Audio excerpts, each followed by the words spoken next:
Magandang araw po sa lahat ng masugid kong tagapakinig. Welcome to Roxy's Pinoy Stories. Ma'am, pwede niyo naman ho siyang iwan kung hindi niyo na kaya. Sabi ko sa kanya. Napangiti siya ng mapait, nakatingin pa rin sa kawalan. Kung kaya ko lang, Noel, baka matagal ko nang ginawa. Seryoso akong napatingin sa kanya. Sabihin mo lang, ma'am, at tutulungan kita. Napatingin siya sa akin. Napakunot ang kanyang noo na tila nagtatanong. Bakit, Noel? Bakit mo gagawin yon para sa akin?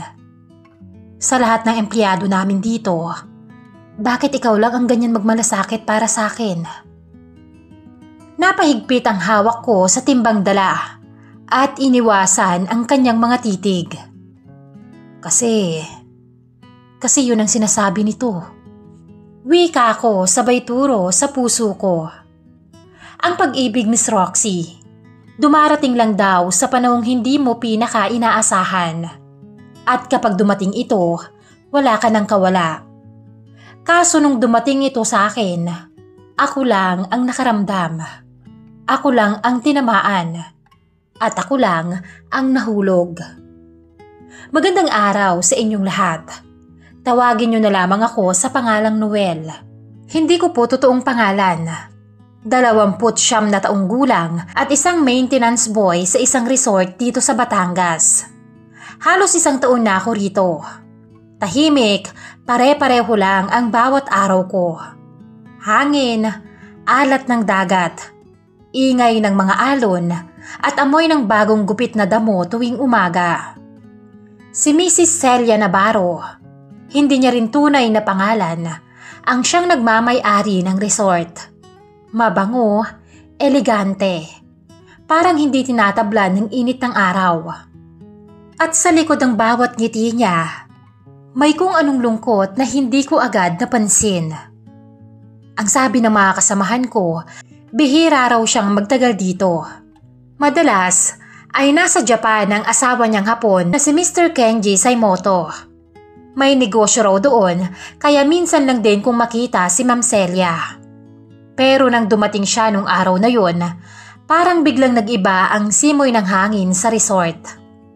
Isang tanghali, habang nag-aayos ako ng ilaw sa gazebo, napadaan siya. Hawak ang isang tasa ng kape. Mainit ba dyan, Noel? Tanong niya nang nakatingin sa akin. Medyo po, ma'am. Pero kaya naman ho. Sagot ko sa kanya. Lumapit siya ng bahagya at sa unang pagkakataon, Miss Roxy, naamoy ko yung pabango niyang hinding-hindi ko malilimutan. Bango ng isang matamis na bulaklak. Mula noon, madalas ko na siyang makita. Minsan sa garden, minsan naman sa veranda ng villa. Minsan, naglalakad lang siya mag-isa sa tabing dagat. Habang bitbit ang isang libro na bihira naman niyang basahin. Hanggang isang hapon, inabutan ko siyang nakaupo sa ilalim ng puno ng nyog at nakatingin sa karagatan. Alam mo, Noel, minsan parang gusto ko na lang maging katulad niyo. Sabi niya at may munting ngiti sa mga labi. Tumingin ako sa kanya. Hindi ko alam kung paano tutugon. Sa amin po? Wala naman pong espesyal sa amin, ma'am. Simpleng tao lang po kami. Natatawa kong sabi. Umiling siya at napangiti ng malungkot. Yun nga ang punto ko, Noel. Simple. Walang iniintinding malayo. Walang kailangang i-prove. Ako, mayaman nga. Pero kadalasan, mag-isa naman. Doon ko siya unang nakitang totoo. Hindi bilang amo, kundi bilang tao. May lungkot sa mga mata niya, Miss Roxy. Yung klase ng pagod na hindi napapawi ng pera o kahit na anong material na bagay. At sa hindi ko alam na dahilan, gusto kong mapawi yung lungkot na yun. Simula noon, parang naging mas madalas ang pagkakataon. May mga simpleng salamat na biglang nagiging mahabang usapan. May mga ngiti na nagtatagal ng kaunti. At may mga titig na parang may sinasabi pero pinipigilan ng hiya.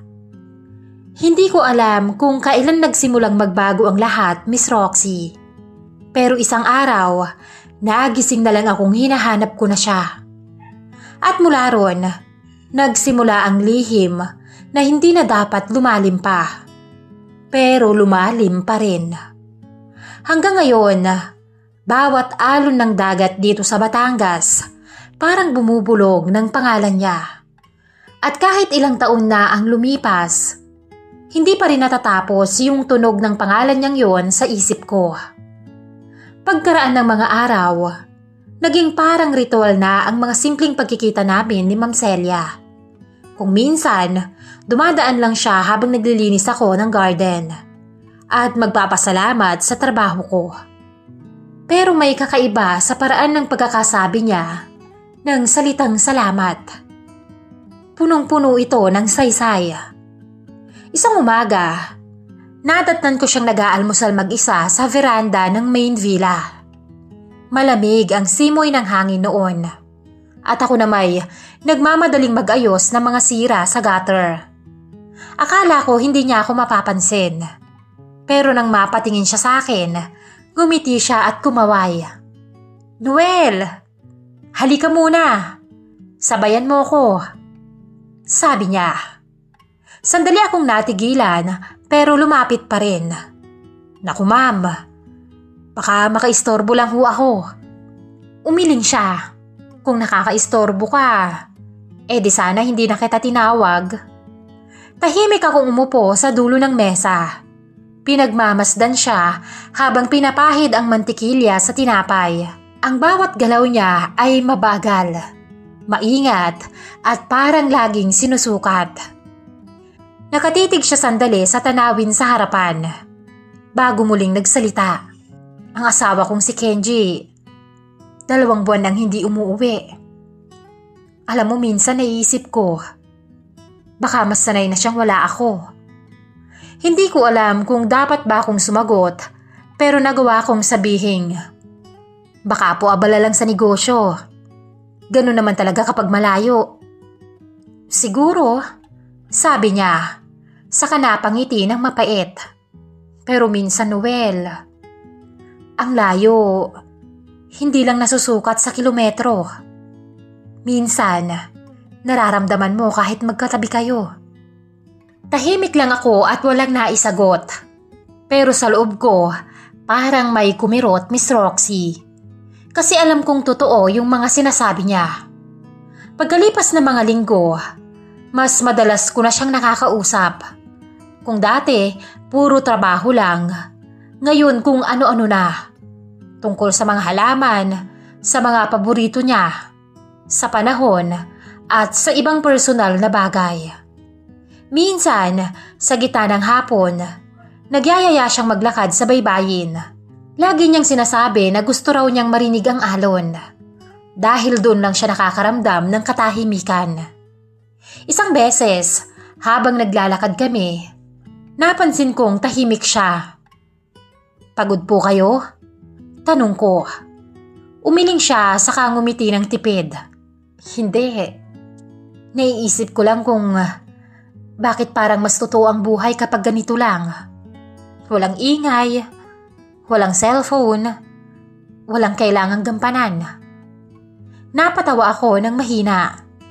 Kasi po dito, walang nakatingin, wala ring humuhusga." "Siguro nga," sabi niya. "Pero minsan, kahit walang humuhusga, ikaw pa rin yung unang nagko-condemn sa sarili mo." Hindi ko alam kung saan galing yon, pero ramdam kong may laman.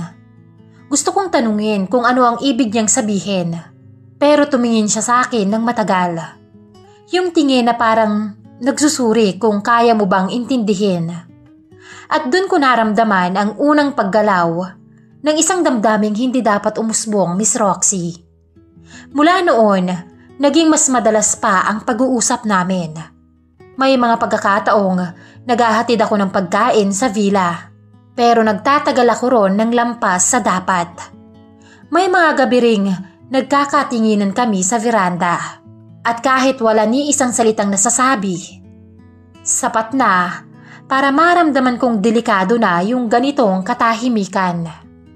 Hindi ko rin alam kung kailan nagsimula yung unang simpleng tapik sa balikat na tumatagal ng kaunti o yung pagngiti niya na may kasamang sulyap na parang lihim.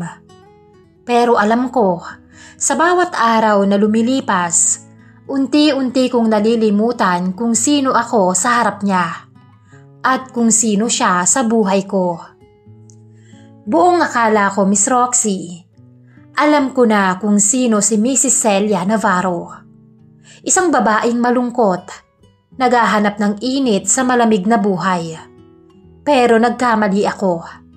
Kasi minsan, yung mga ngiting akala mong simpleng lungkot lang pala, may tinatago pang mas malalim. Nang dumating si Mr. Kenji Saimoto, asawa ni Ma'am Celia, nagbago ang takbo ng hangin sa resort. Tahimik pero mabigat. Parang may bagyong paparating kahit maaraw. Hapon siya nung dumating. Matikas, disente, laging seryoso ang mukha. At sa unang tingin, halatang sanay sa kontrol sa mga bagay na dapat ay naaayon sa gusto niya. Pinilit kong maging normal, patuloy lang sa trabaho.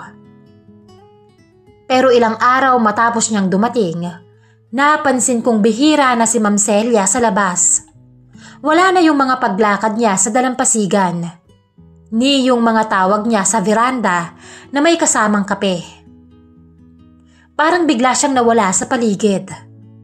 Hanggang isang umagang hindi ko inaasahan, nadatnan ko siyang mag-isa sa likod ng villa. Nakasuot ng maluwag na long sleeve kahit tirik ang araw. Nag-aayos siya ng mga paso, pero halata ang pag-aalangan sa mga kilos niya. Napatigil ako. Hindi ko alam kung lalapit o hindi. Nang mapansin niya ako ay ngumiti siya ng mahina pero pilit. "Magandang umaga, ma'am," sabi ko at pilit na ginawang normal ang tono. "Tulungan ko po kayo dyan?" Umiling siya. "Ayos lang ako, Noel." "Salamat." Pero nang inabot ko ang paso mula sa kamay niya, doon ko napansin ang bahagyang pamumula sa ilalim ng manggas. Parang may mga pasa na pinilit itago. Sandali kaming nagkatitigan at kahit hindi siya nagsasalita, alam kong napansin niyang nakita ko. Bumaba ang tingin niya. "Mainit ngayon, ano?" sabi niya. Pilit na nagbibiro. Kaya siguro ang init ng balat ko. Ngumiti lang ako ng pilit sa kanya. "Oo nga po eh." Sagot ko sabay iwas ng tingin. Kahit ang totoo, gusto kong tanungin siya, Miss Roxy. Gusto kong malaman. Pero hindi naman ako pwedeng basta na lang makialam. Kinagabihan, habang nag-aayos ako ng mga ilaw sa pool area, narinig ko ang dalawang housekeeping staff na nag-uusap sa gilid. Hindi nila alam na naroon din ako. Sabi sa akin ni Jess, narinig daw niya kagabi parang may nabasag dun sa kwarto ng mag-asawa. Bulong ni Lani habang nagwawalis. Tapos, sagot naman ni Erwin.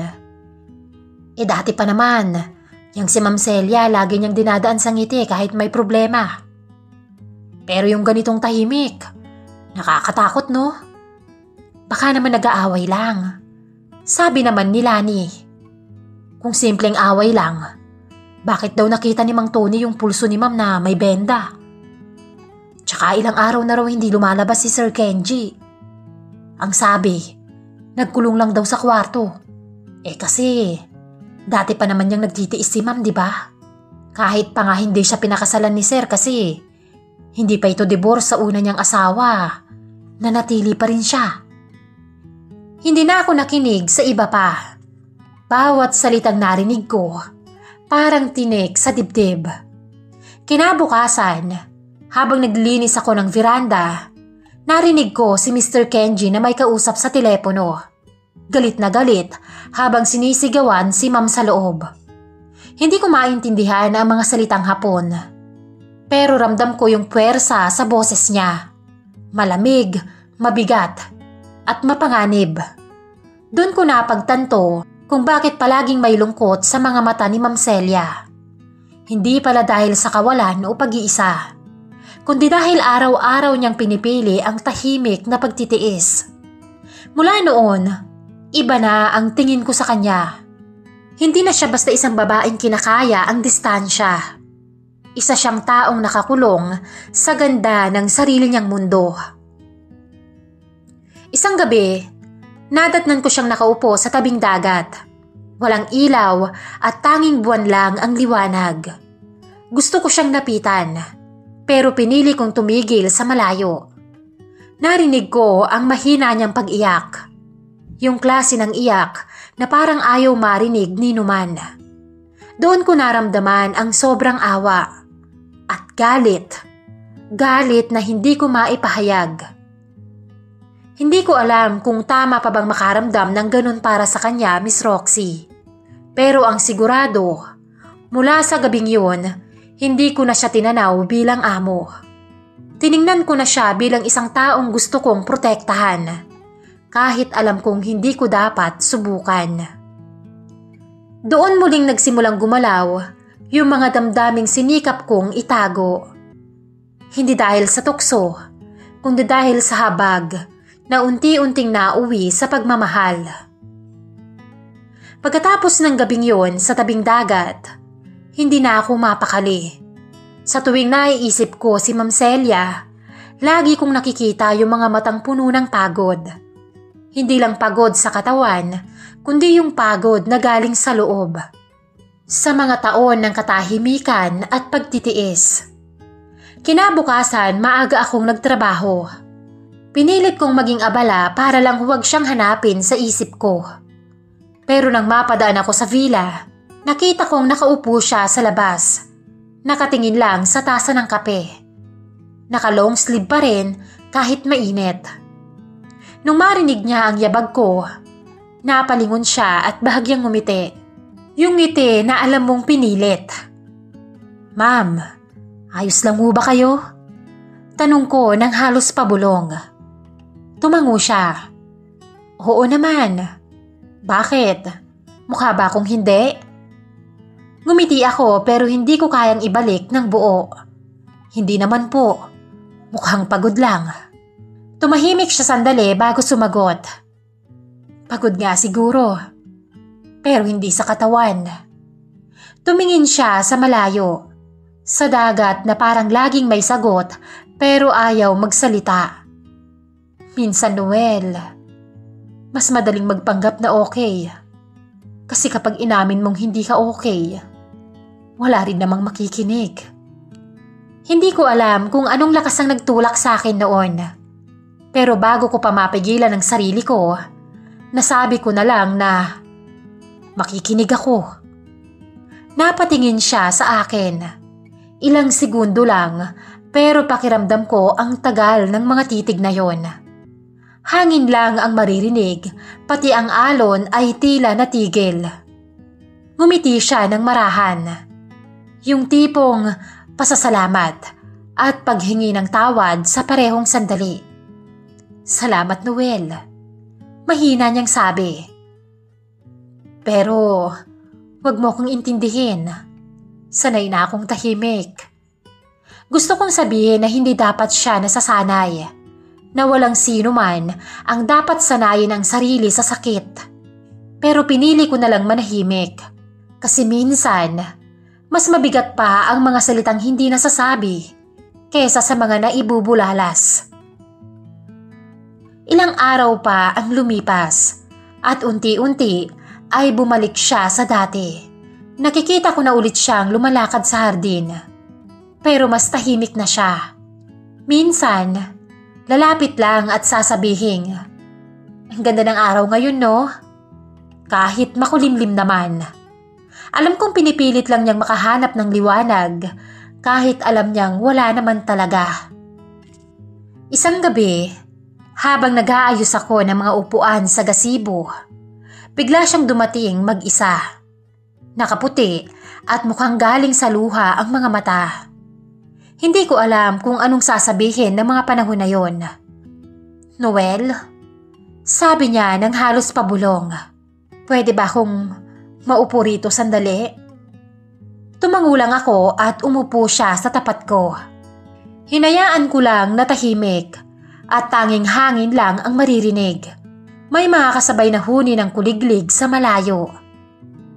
Alam mo ba? Sabi niya matapos ang ilang minuto. Minsan naiinggit ako sa mga alon. Kahit gaano kalakas silang hampasin ng dalampasigan, bumabalik pa rin sila. Ako kasi, parang napagod na. Hindi ko na napigilan. Ma'am, napahinga ako ng malalim. Hindi niyo kailangan tiisin lahat. May mga bagay na hindi dapat kinikimkim lang. Napatingin siya sa akin. May luha na sa mga mata niya. Pero ngumiti pa rin siya. Kung sana ganun lang kadali, Noel. Bulong niya. Kung sana pwedeng tumakbo lang palayo. Baka matagal ko nang ginawa. At bago ko pa namalayan, tumayo ako at marahan siyang nilapitan. Wala akong nasabi. Wala ring ibang nangyari. Niyakap ko lang siya ng mahigpit. Isang yakap na mahigpit pero marahan. Isang yakap na puno ng galit, awa at pag-iintindi. Nang sandaling yun, parang tumigil ang mundo, Miss Roxy. Ramdam ko ang panginginig ng katawan niya. Ang bigat ng mga luhang matagal na niyang pinipigilan. At habang nakayakap siya, alam kong may mali sa ginagawa ko. Pero sa parehong pagkakataon, alam kong yun lang ang tama kong magagawa para sa kanya. Pagkatapos ng ilang sandali, kumalas siya ng marahan at tumingin sa akin. Salamat, Noel. Mahina niyang sabi. Napatitig ako sa kanya. Tinuyo ko ang kanyang mga luha at hinaplos ang kanyang pisngi. Napatitig ulit siya sa akin. Nanigas ako sa aking pwesto nang bigla ko na lamang maramdaman ang paglapit ng kanyang mga labi sa akin. Marahan ko siyang naitulak. Ma'am? Nauutal kong sabi, gulat sa kanyang ginawa. Nakita ko ang panginginig ng kanyang mga labi. Kahit ngayon lang, Noel. Ngayong gabi lang. Please, huwag mo kong tanggihan. Muli niyang idinampi ang kanyang mga labi sa akin. Hanggang sa nalusaw, maging ang natitira kong pagtitimpi. Nang gabing yon, sa mismong gasibo na kinaroroonan namin, hinayaan namin ang aming mga katawan na mag-usap. Matapos ang gabing yon, para lamang kaming naging batang uhaw sa gatas mula sa kanyang ina. Minsan sa dalampasigan, o kaya naman ay sa mga bakanting cottage. Noel, dalian mo. Baka may dumating. Sabi niya sa pagitan ng aming mga halik. Abala ang mga kamay ko sa iba't ibang parte ng kanyang katawan. Habang siya naman ay pilit pinipigilan ang mga daing at baka may makarinig. Sa ilalim ng gabi, para kaming mga magnanakaw na takot mahuli sa tunay na may-ari. Ma'am, mahina akong tawag pagkatapos. Nakahiga siya sa aking tabi at nakaunan sa aking braso. Tumingin siya sa akin. May pagod sa mga mata pero may lambing pa rin. Bakit? Tanong niya. Hindi na ako nagpasikot-sikot pa, Miss Roxy. Diretso akong nagsalita. Ma'am Celia, mahal kita. Walang tugon. Wala ding reaksyon. Parang hindi siya nagulat. Dahan-dahan siyang napaupo mula sa pagkakahiga. Sa una, akala ko kikiligin siya o kahit paano'y maaantig. Pero hindi, Miss Roxy. Ang nakita ko lang sa mukha niya ay awa. Noel, mahina niyang simula. Huwag mong gawin to. Hindi ko naman po ginusto. Sagot ko at halos pabulong. Hindi ko rin sinadya. Pero sa bawat araw na nakikita ko kayong nasasaktan, gusto ko kayong protektahan. Napaupo na rin ako at napatitig sa kanya. Huminga siya ng malalim. Lumapit sa akin ng bahagya, pero hindi ako tiningnan. Noel, sabi niya, baka ay awa lang yung nararamdaman mo para sa akin. Natahimik ako, parang nadurog ang puso ko sa sinabi niya. Napatingin siya sa akin at nakita niya ang pagrehistro ng sakit sa aking mukha. Napayuko siya. Noel, hindi mo ko kailangang mahalin. Kasi sa totoo lang, hindi ako karapat-dapat. Tao lang naman tayo, ma'am. Sagot ko. At kung pagmamahal ang pagkakamali ko, handa akong akuin. Doon siya tumingin sa akin. Diretso at malamlam. Hindi mo naiintindihan. Hindi kita mahal, Noel. Parang biglang tumahimik ang buong paligid. Ang mga alon sa dagat parang biglang nawala, Miss Roxy. Kahit ang hangin ay parang biglang tumigil. Hindi mo ako mahal? Ulit ko at halos hindi ko marinig ang sarili ko. Umiling siya ng mabagal. Ano to, ma'am? Bakit natin to ginagawa? Bakit ipinaramdam mo sa akin na pareho tayo ng nararamdaman? Napaiwas siya ng tingin. Walang ibig sabihin to, Noel. At isa pa ginusto mo rin naman to, hindi ba? Nag-enjoy ka rin, hindi ba? Hindi makapaniwala ko siyang tinitigan. Naging takbuhan lang kita sa tuwing sumasakit ang mundo ko. Sa tuwing hindi ako pinapansin ni Saimoto. Sa tuwing nadudurog ako. Ikaw yung nagiging pahinga ko. Napatigil siya at napalunok. Pero walang kaakibat na pagmamahal yun, Noel. Kasi kahit anong gawin ko, siya pa rin ang mahal ko. Hindi ako nakaimik. Gusto kong magalit. Gusto kong sumigaw, pero paano ka magagalit sa taong hindi naman nangako ng kahit na ano? Bakit, ma'am? Bakit siya pa rin? Bakit siya pa rin kahit sinasaktan ka na? Napangiti siya ng mapait. Kasi Noel, ang pagmamahal, minsan hindi nasusukat sa saya. Minsan sa sakit rin. At kahit paulit-ulit niya akong wasakin, siya pa rin yung tahanan ko. Sa kanya pa rin ako uuwi. Hindi ko na alam kung paano ako umalis noon. Parang tinangay ako ng hangin. Bitbit ang mga salitang yon. Wala nang halik. Wala nang yakap at wala na ring pag-asa. Ang naiwan lang, yung totoo. Na kahit mali, minahal ko siya, Miss Roxy. 3 taon na po ang makalipas mula noon. Nasa Maynila na po ako ngayon. Nagtatrabaho pa rin pero hindi na sa resort. Kapag naririnig ko ang tigatik ng ulan sa bubong, napapaisip pa rin ako kung nasaan si Ma'am Celia. Kung nakangiti pa rin ba siya o kung patuloy pa rin siyang lumalaban sa tahimik na laban niya. At sa tuwing naiisip ko yun, ngumingiti ako ng bahagya. Hindi dahil masaya ako, kundi dahil natutunan kong tanggapin na hindi lahat ng pagmamahal kailangang maging atin. Totoo yung naramdaman ko sa kanya. Totoo kahit mali. Totoo kahit panandalian. At kung sakaling marinig mo to, Ma'am Celia, sana ay masaya ka. Sana kahit hindi ako yung pinili mo, may araw kang gumising na wala ng sugat. At ako, gumaling na rin naman na po. Kasi minsan, sapat nang malaman na kahit nagkamali ka ng panahon at tao, minahal mo naman ng totoo. Tingin ko'y hanggang dito na lamang po at maraming salamat sa inyong pakikinig. Lubos na gumagalang, Noel. Please subscribe for more stories. Hanggang sa susunod, ang inyong lingkod, Miss Roxy.